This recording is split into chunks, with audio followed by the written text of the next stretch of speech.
प्रणाम। मैं पल्लवी मैम फिर से आप लोगों के सामने प्रस्तुत हुई हूँ कुछ टॉपिक्स को लेके। तो कल भी हम लोगों ने जो वीडियो बनाए थे वो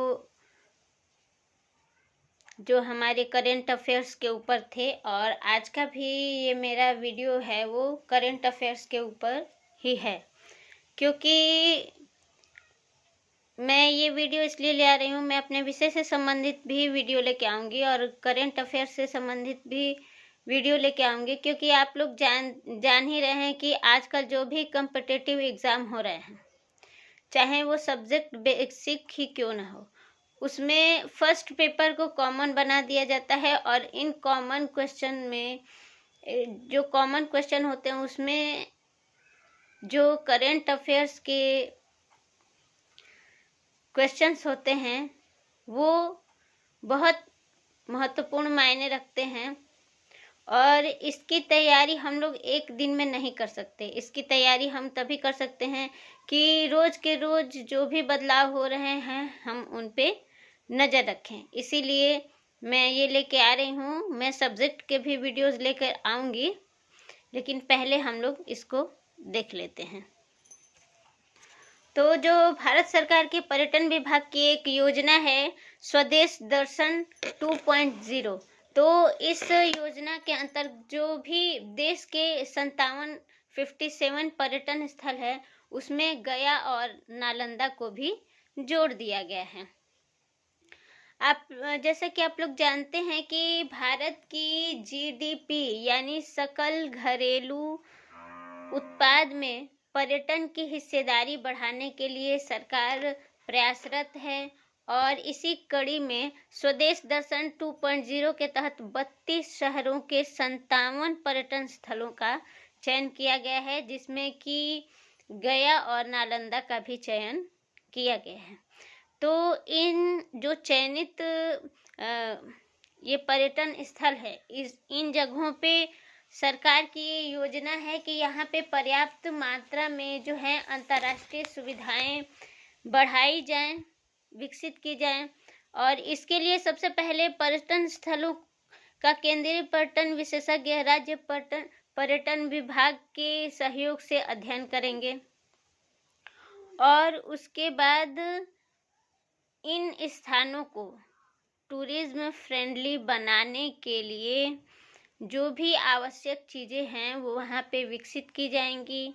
साथ ही उन चीज़ों का, उन पर्यटन स्थल का, वहाँ की सुविधाओं का पर्याप्त प्रचार प्रसार किया जाएगा, और जो भी वहाँ के व्यवसायी वर्ग है उनको प्रशिक्षण प्रदान किया जाएगा कि कैसे वो वहाँ के जो विशिष्ट उत्पाद हैं उनका वो मार्केटिंग करें और किस प्रकार से अपने व्यवसाय को करें, जिससे कि जो भी देशी या विदेशी सैलानी आ रहे हैं वो उनके उत्पादों से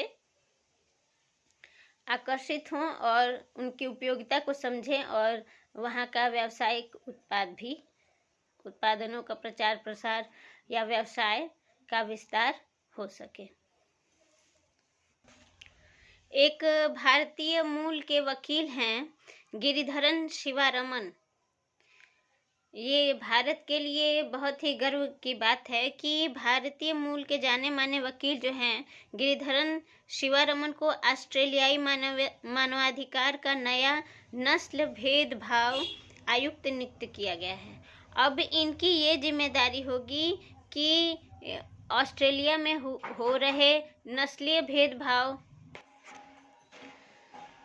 अब गिरिधरन शिवारमन की ये जिम्मेदारी होगी कि वो ऑस्ट्रेलिया में जितने भी तरह के नस्लीय भेदभाव हो रहे हैं उनका मुकाबला करने के लिए समाज के सभी वर्गों में समझ, सहिष्णुता यानी एक तरह से एक दूसरे से लोगों का कॉम्बिनेशन, कोऑर्डिनेशन और सद्भाव को बढ़ावा देने के लिए ये वहाँ पे कार्य करेंगे।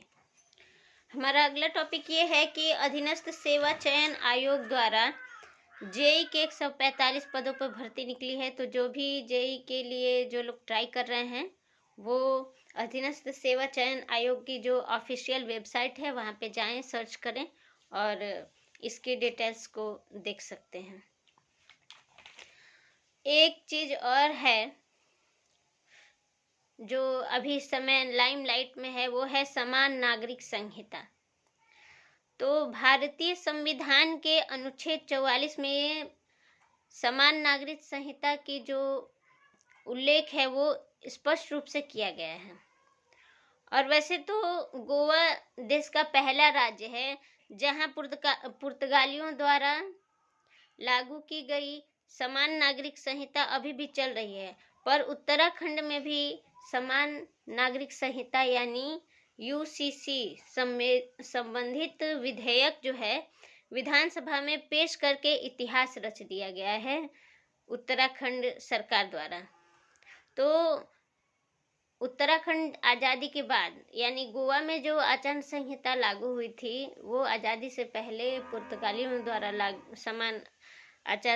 समान नागरिक संहिता जो लागू की गई थी वो पुर्तगालियों द्वारा की गई थी, तो वो आज़ादी से पहले की बात है।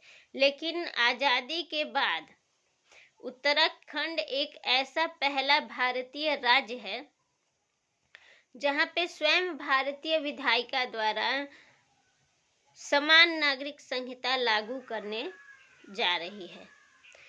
इसके अतिरिक्त असम आदि कुछ राज्य हैं जो इस क्षेत्र में प्रयास कर रहे हैं। तो जो उत्तराखंड की जो राज्य है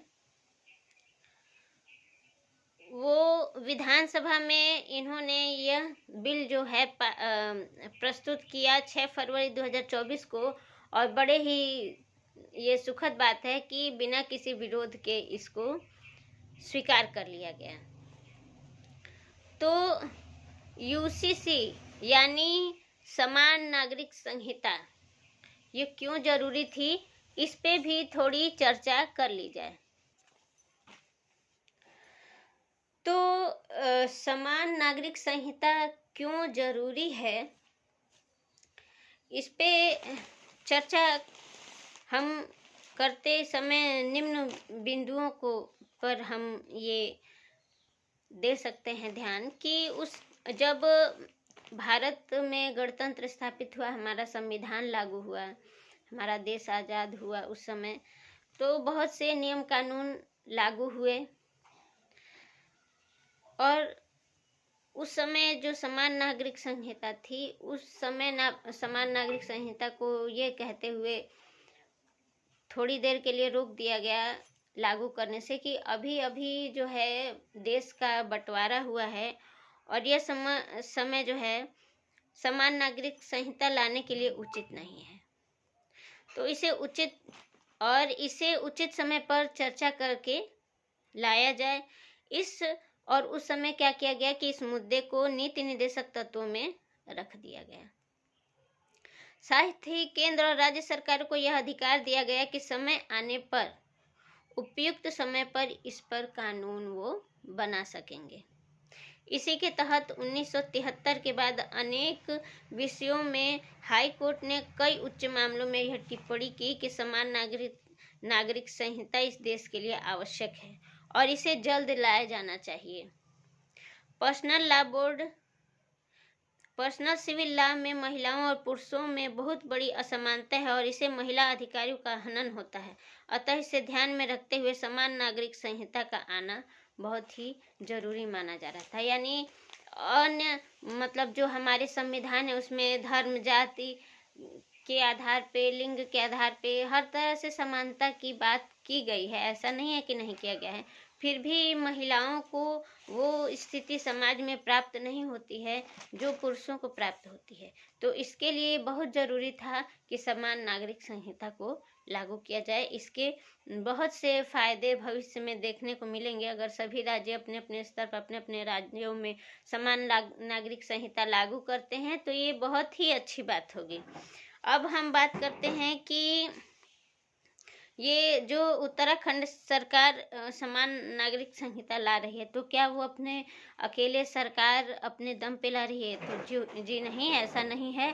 सरकार ने, उत्तराखंड सरकार ने, उत्तराखंड की राज्य सरकार ने इस विषय पे अपने नागरिकों से भी विस्तृत जो कहा जाता है विचार विमर्श किया है, उनसे भी विचार लिए हैं, और लगभग 2,33,000 जो विचार हैं लोगों के, वो समान नागरिक संहिता कमेटी जो गठित है उसको प्राप्त हुए। यानी उत्तराखंड की लगभग 10% जनता इसमें शामिल हुई, और उसमें भी समाज के सभी तबकों को छूने का प्रयास किया गया। महिला पुरुष जितने भी धर्म हैं, उन धर्मों के आचार्य, पंडित और धर्म गुरुओं, और जितने भी, चाहे वो किसान हो या किसी भी किसान हो या नौकरी पेशा हो या व्यवसायी हो, छात्र हो, सबसे इस मैटर पे विचार विमर्श किया गया है, और उसके बाद इसको लाने का जो प्रावधान किया गया है।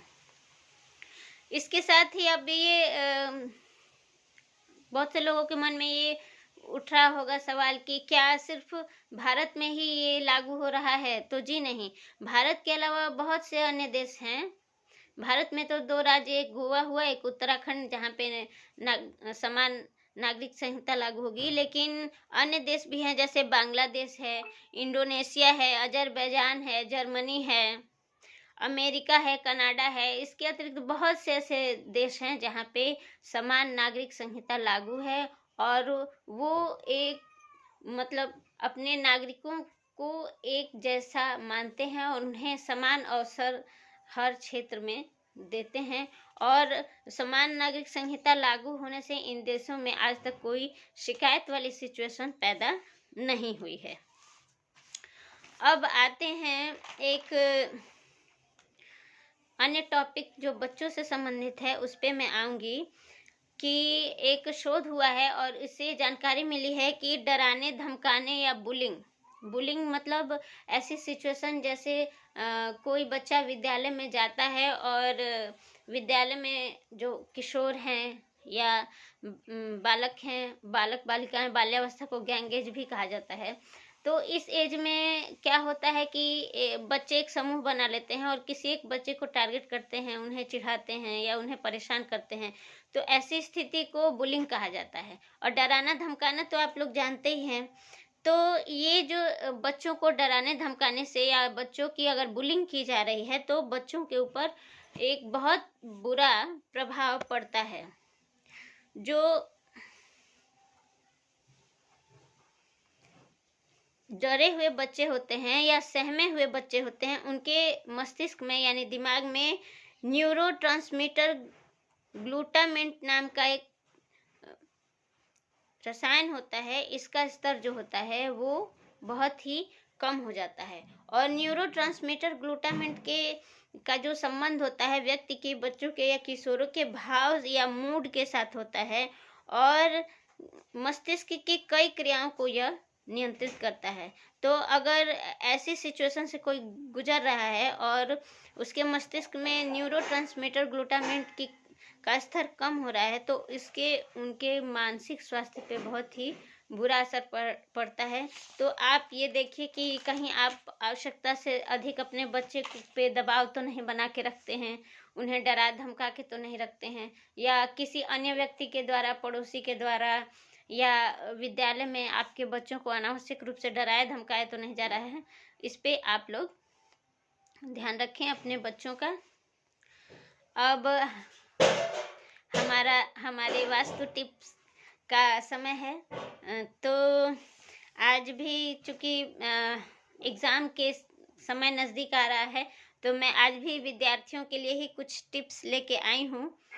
तो पहले ही मतलब अगर आप चाहते हैं कि आपका बच्चा या आप जो स्वयं एग्ज़ाम देने जा रहे हैं, ये चाह रहे हैं कि आप पर्याप्त मेहनत करते हैं लेकिन आपका अच्छे नंबर उतने नहीं आ पाते हैं, तो उसके लिए कुछ मैं टिप्स, हाँ ये है कि मैं जो टिप्स बता रही हूँ इसका मतलब ये नहीं है कि मैंने वास्तु के टिप्स आपको बता दे तो आप पढ़ाई लिखाई ना करें, अपने कॉपी किताब उठा के एक तरफ रख दें और उसके बाद कहें कि मैम ने जो टिप्स बताए थे मैंने सभी फॉलो किए और फिर मेरा नंबर नहीं आया। ऐसी कोई बात नहीं है। आपकी मेहनत सबसे पहले आती है, उसके बाद ही कोई उपाय आता है।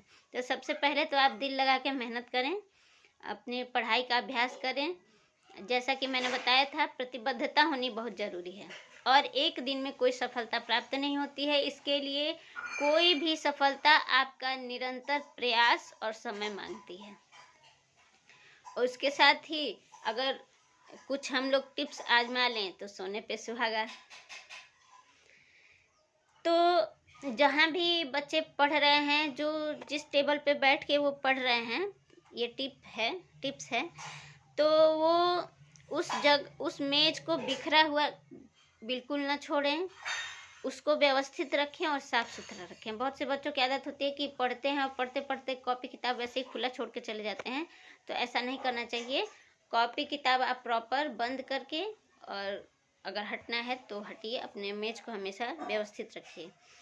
टेबल के एकदम सामने दरवाज़ा नहीं होना चाहिए, यानी यहाँ बैठ के हम पढ़ रहे हैं, ठीक हमारे सामने दरवाज़ा है, तो ऐसा नहीं होना चाहिए। फिर स्टडी टेबल पर बैठकर कभी खाना या पीना नहीं चाहिए, यानी अपने स्टडी टेबल को कभी भी जूठा नहीं करना चाहिए। जब भी आप पढ़ाई कर रहे हैं तो कोशिश करनी चाहिए कि आप अपने जूते चप्पल उतार दें। हम ये बात नहीं कर रहे हैं कि आप अपने स्कूल में या कॉलेज में या विद्यालय में जा रहे हैं और वहाँ आप जूते उतार के क्लास की व्यवस्था बिगाड़े हैं, ये मैं नहीं कहूँगी। घर पे अगर जब आप स्टडी कर रहे हैं तो आप अपने जूते चप्पल उतार के और तब स्टडी करें। उसके बाद जूठे हाथ से अपनी कोई भी अध्ययन सामग्री को कभी हाथ ना लगाएं, यानी अपनी अध्ययन सामग्री, कॉपी है, किताब है, या जो भी आप उसके सहयोग के लिए इस्तेमाल करते हैं पढ़ाई के लिए, तो आप उसे जूठे हाथ से कभी ना छुएं। तो ये था आज का मेरा वीडियो, और इसी के साथ सबसे ये निवेदन कि लाइक करिए, शेयर करिए, कमेंट करिए, सब्सक्राइबर बढ़ाइए। और मैं आशा करती हूँ कि आपको मेरा प्रयास अच्छा लग रहा होगा। आप लोग मेरा प्रोत्साहन करिए, मेरा मनोबल बढ़ाइए। मैं इससे भी बेहतर करने का प्रयास करूँगी। प्रणाम।